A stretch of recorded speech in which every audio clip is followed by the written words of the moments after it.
así arranca el primer Es Esto, la fábrica del día de hoy. Esta parte del programa en donde lo que hacemos es repensar, reanalizar todo lo que rodea al mundo de la industria de la música, y para hacerlo nos nutrimos de diferentes diálogos. Hemos hablado con productores musicales, con gente que se crea de organizar festivales y todas esas cosas, y un montón de bandas, como es el caso del día de la fecha, donde nos vamos para los Estados Unidos. Digo bien, amigo Raulo. No, para Dinamarca, perdón, para hablar con los amigos de Viva la Wolfe, que ya están conectados con nosotros.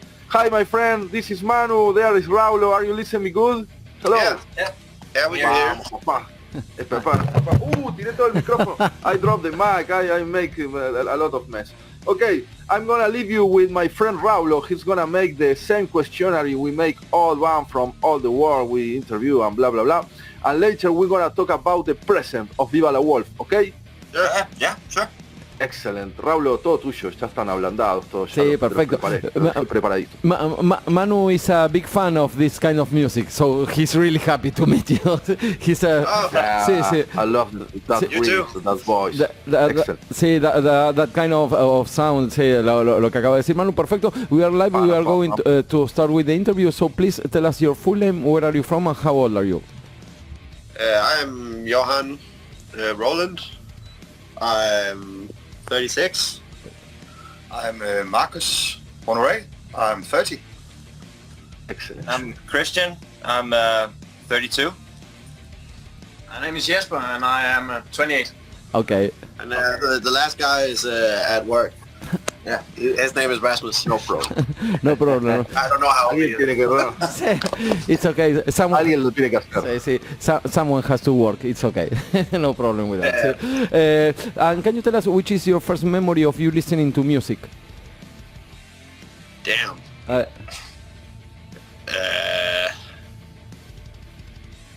Can someone else? Yeah, of course. I guess back when I was a kid, my dad would listen to a lot of Depeche Mode and a lot of like 80s pop music. So that's where I got my first inspiration, at least. Whoa. Yeah. For my sake, I did not grow up in a very like musical-based home. I remember listening to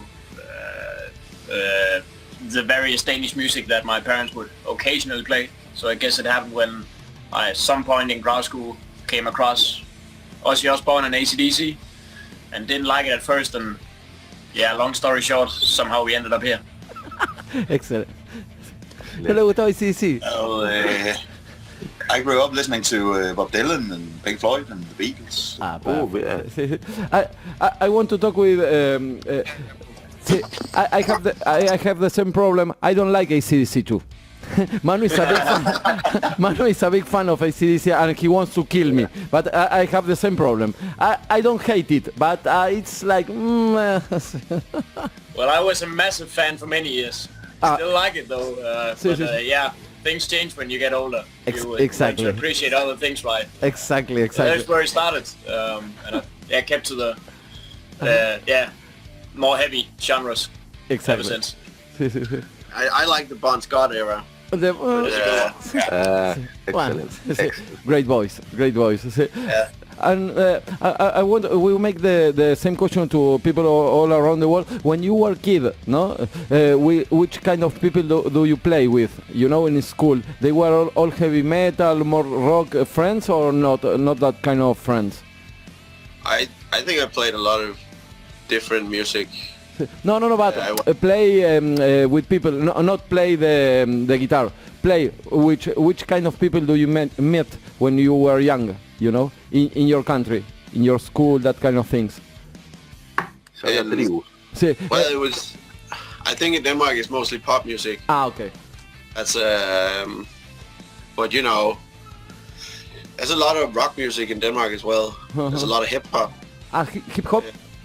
Yeah. Wow. Quite a lot. I never listened to Denmark hip hop. Well, it's in Danish. Okay. So, no, pero interesante. Excellent. Yeah. We make this kind of question to people all around the world just to know, you know, the roots of the country music, that kind of things. Yeah. Hip hop from Denmark, incredible. Yeah, it's great, but there's a long rock pop rock tradition in Denmark. Okay, perfect. It's like a DAD and stuff like that. Dismiss Lizzy. Kashmir. Oh, Kashmir, they are great. See? And can you tell us which was the first concert that you went?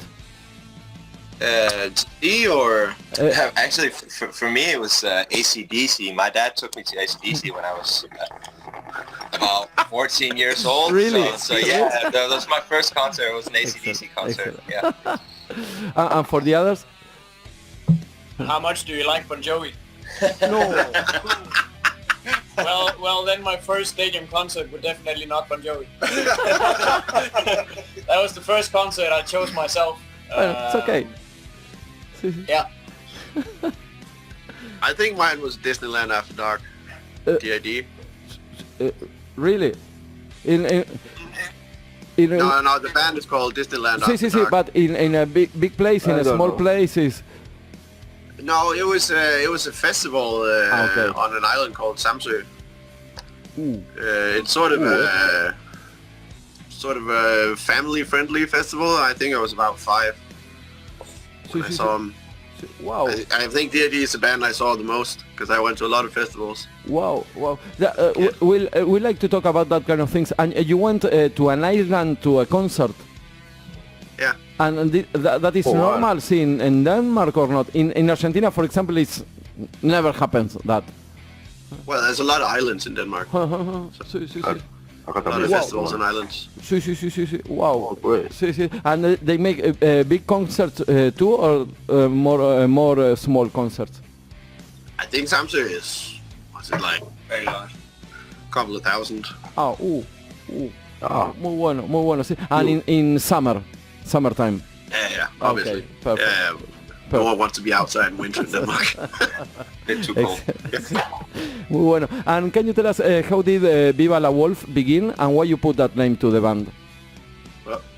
Well, it started last year of high school, or what we should call it. Yeah, I guess you could call it high school. I mean, you and me were like... We played together with some other guys. Yeah, it was me and Marcus. We started a band way back when we were 19, 20 years old. 18, 19. Yeah, 18, 19 years old.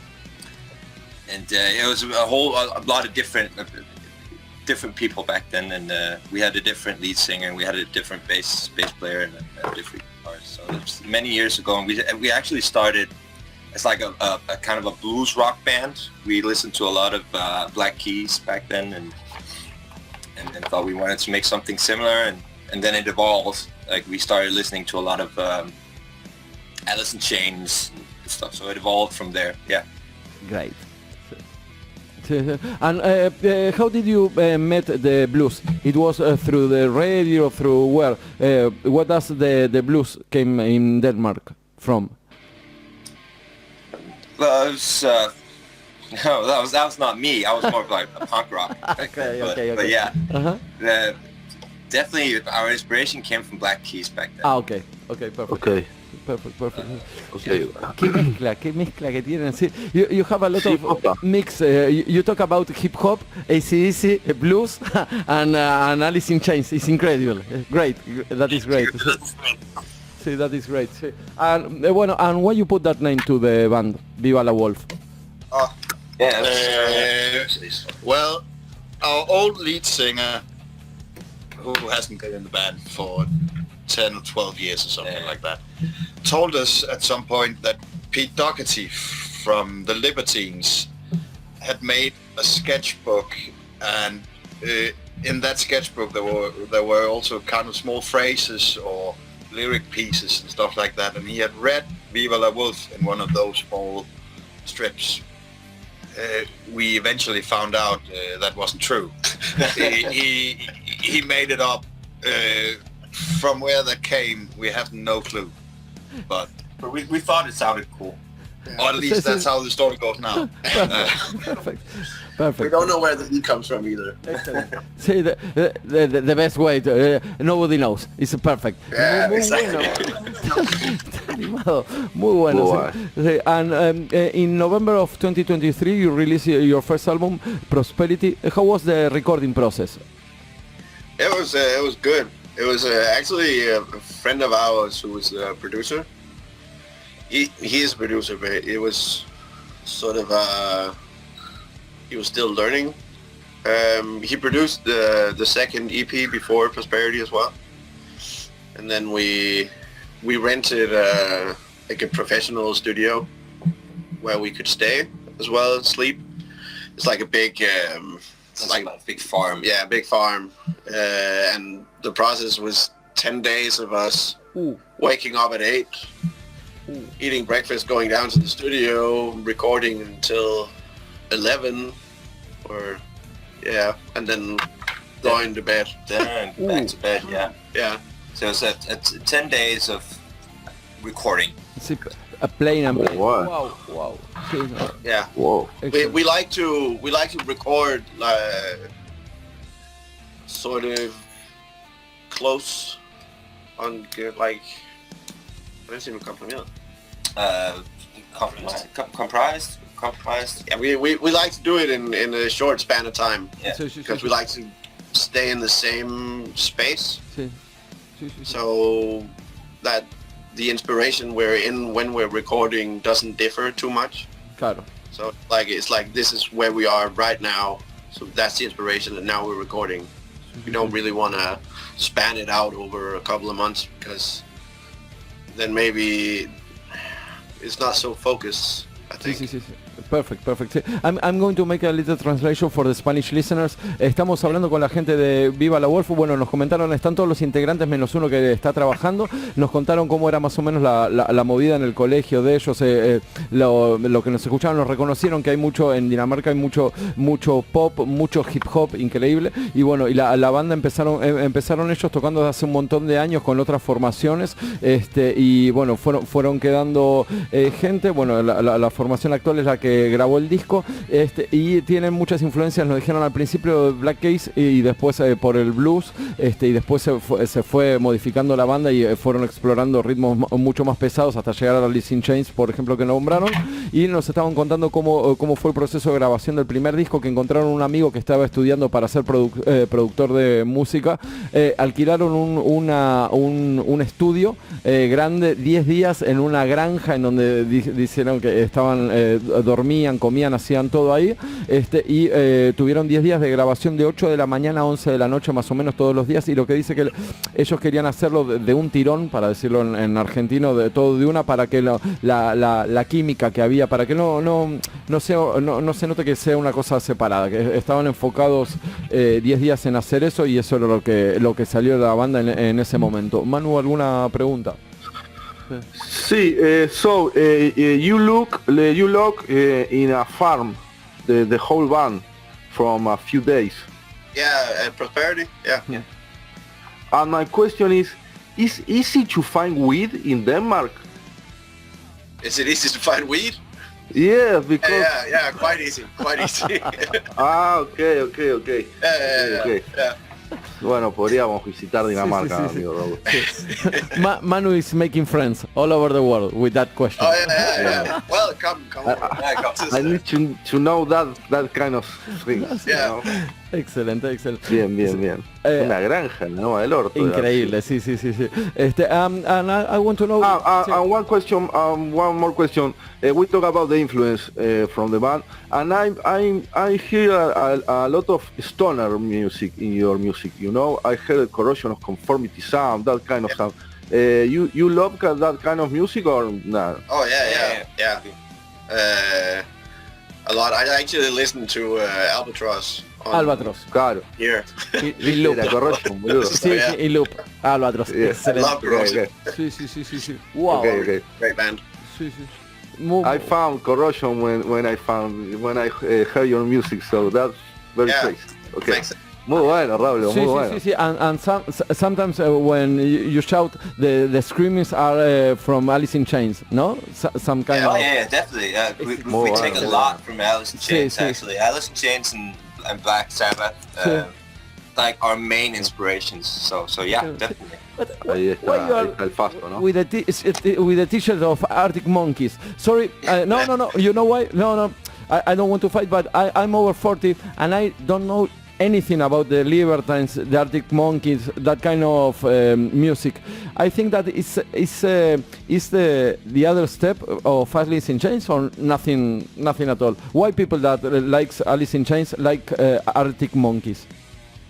Yeah, a lot of people. Well, at least back here, it's. I mean, Arctic Monkeys were big in what? 2000 from 2006. Yeah, from 2006. Is one of the biggest. And they were like seen as like a punk, more of a gritty sort of way of writing pop rock or like more mainstream rock. So it fell in good with the more heavy crowd because it was like punk and more gritty and stuff like that. So yeah. Like British music is pretty popular in Denmark. Okay. Ahí está. Sí. No, Manu is laughing because I'm a metalhead, you know. I'm a fan of Metallica and I don't understand nothing from others. Sí. No, really interesting. Sí. And do you have any composition process? Sorry? Do you have any composition process? Well, the most common process is Marcus. He writes a riff of some sort. Yeah. Like sort of the bones of the song. Que muy bien, Marco. Try and make 2 or 3 pieces fit together. On guitar. And then I write the lyrics and the vocals, and then we all pitch in. I put some drums on it, and we all like pitch ideas like, oh, it would be cool with a break here, or could we do this instead of that? So we kind of like do some of it together. But yeah, that's basically how it is. Yeah. Yeah, I think maybe like one of the major traits of the way we write our music is it's obviously like the single out song and the single out riff, like how we make it sound the way we want to or sound great or cool. But I also think when I think about what we do and listen to our music, it's just as well the greater picture. One thing that we ended up doing really well on Prosperity, I think, is like the cohesiveness of the whole record. And that very much came out of the riffs that Marcus writes and the ideas he had for like the bass level of the songs. But it just ended out having a very nice curve through the whole album.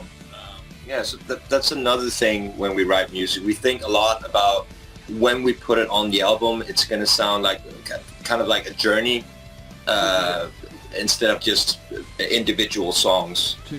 So. No, I like that kind of things because you can listen to the whole album and that is nice. See, that is nice. And you search for a sound or you just play and it's okay the sound that you have? Our sound is, I think it's like constantly evolving. We play what we want to play.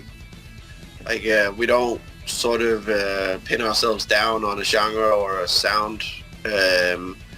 We just finished recording our next album, and there's a lot of it's more metal influenced, and there's even some sort of atmospheric, I won't say black metal, but there's kind of a twist. Elements. There's elements of it. There's elements of more of a sludgy vibe as well. And I don't know, maybe next time it's going to be synth pop rock. No. we just Cure. Just play what we want to play. The Cure. We want to play The Cure. Well, no. Yeah. I mean, I think it's not because I want to be like that, but I think one of the greatest bands in Denmark is like bands like Kashmir or bands sort of like Kashmir because they constantly evolve their sound. It's not like AC/DC where you can hear one record and you can go 12 records down the road and it's the same record, you know. Like we want to evolve and want to play with it. Yeah. Yeah, we also want it to be like when you hear a Viva La Wolfe song, you're gonna know from which period it's from. Like you're gonna know, oh, this is from that album because you can hear the sound has changed and how we evolved as musicians as well. So. Excellent. Muy bueno. Sí. I like to speak with you because your band is evolving, or you can play whatever you want, and the genres are changing. I understand why you say it's black metal, but not black metal. It's more. It happens now. Everything is changing now. Can you tell us something about Denmark, the actual situation of music in Denmark? How do you feel about that? Not good right now. Not good right now. It's hard being a rock band in Denmark for sure. We major labels rules. Yeah, there's still a lot of gatekeeping. The three big labels have their sort of ways to get their artists out there. You need 3 or 4 artists per label that sounds almost like, very similar at least, sound like each other. And then the one that gets the most sales is the one that's pushed the most. Yeah. It's mostly R&B popish vibe at the moment. It's my feeling. I'm not, some like very bad. Like I love hip hop, but some of the hip hop that's coming out right now is terrible. It's not hip hop. Yeah. But I mean, we're trying to break through to the market in Germany and like lower Central Europe because they still love rock music. I mean, if you take bands like Volbeat or D.A.D. or Black Oak County, which is another band from our town, they have major concerts, not in Denmark but in the rest of Europe because in Sweden as well actually. Yeah, Denmark is not really a rock country anymore. Perfect. Well, maybe in some future we are we are going to. ¿Qué pasó? No, I understand. So it's not easy to get places and play live and have date or not. Well, it's okay to play live in Denmark. Just not big shows. It's more club shows and bars and smaller festivals and stuff like that. And you are open to mix your sound with the new sound like and that kind of shit or not? No. Okay. No. We're a rock band and I mean, stay a rock band. I mean, if someone wants to remix our songs, they can go right ahead. Okay. But I won't have any part of it. Okay. Can you tell us something about the future plans of the band? What you are going to do? Well, we just recorded a new album. Now we're in the process of mixing.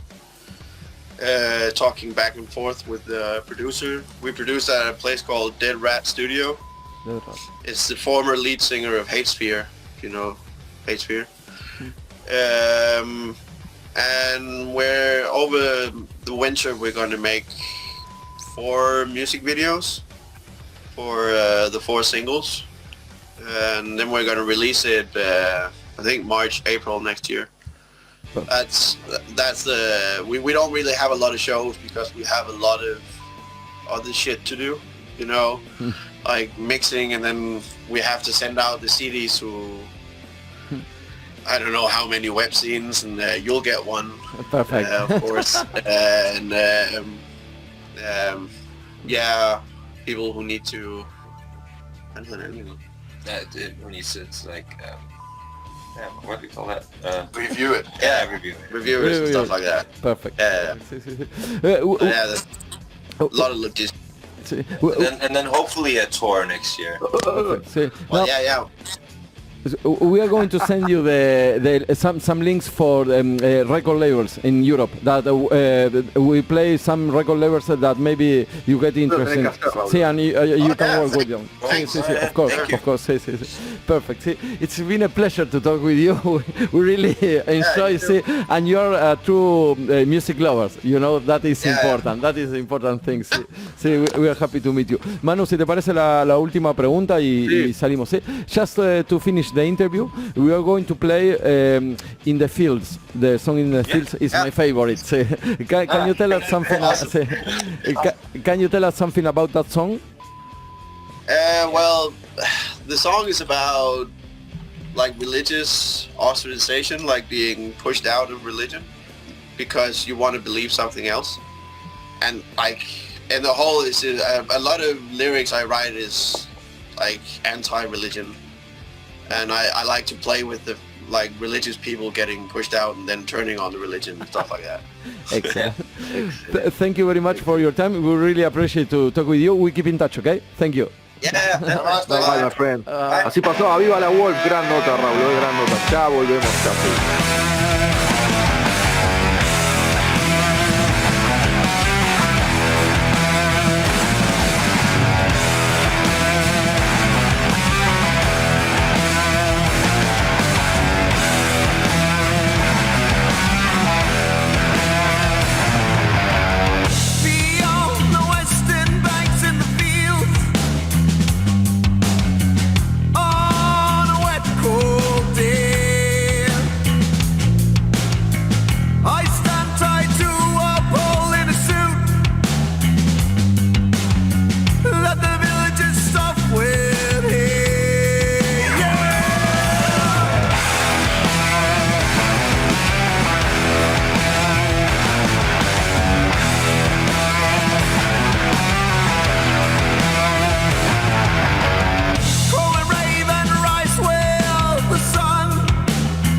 Have we